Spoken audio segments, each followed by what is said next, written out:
જય શ્રી કૃષ્ણ મિત્રો, હું છું ટીના ઠક્કર. આપ સૌનું સ્વાગત છે ફરીથી એકવાર.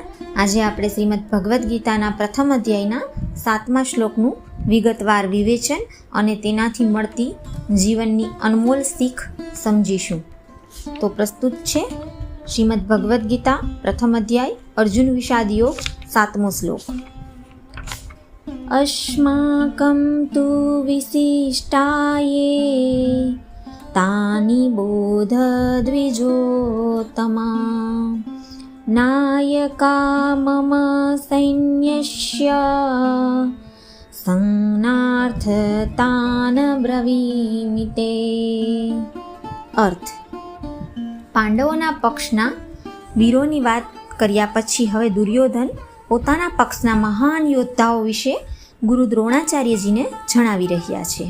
તેઓ કહે છે, હે બ્રાહ્મણ શ્રેષ્ઠ, આપણા પક્ષમાં પણ જે મુખ્ય અને વિશિષ્ટ યોદ્ધાઓ છે, જેઓ મારી સેનાના નાયકો છે, તેમને પણ તમે જાણી લો. તમારી જાણકારી માટે હું તેમના નામ જણાવી રહ્યો છું. વિવેચન: અત્યાર સુધીના શ્લોકોમાં દુર્યોધન પાંડવોની સેના જોઈને ડરી ગયો હતો અને તેમના વખાણ કરી રહ્યો હતો, પણ હવે તે પોતાનો ડર છુપાવવા અને પોતાના ગુરુ તેમજ સૈનિકોનો ઉત્સાહ વધારવા માટે પોતાના પક્ષના મહાબલીઓ તરફ ધ્યાન દોરે છે. તે ગુરુ દ્રોણને દ્વિજોત્તમ બ્રાહ્મણોમાં શ્રેષ્ઠ કહીને સંબોધે છે.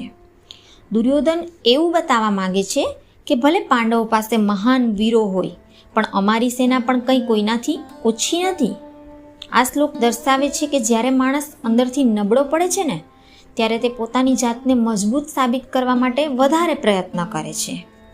શીખ: આ શ્લોક આપણને જીવનનું એક બહુ મોટું સત્ય સમજાવે છે.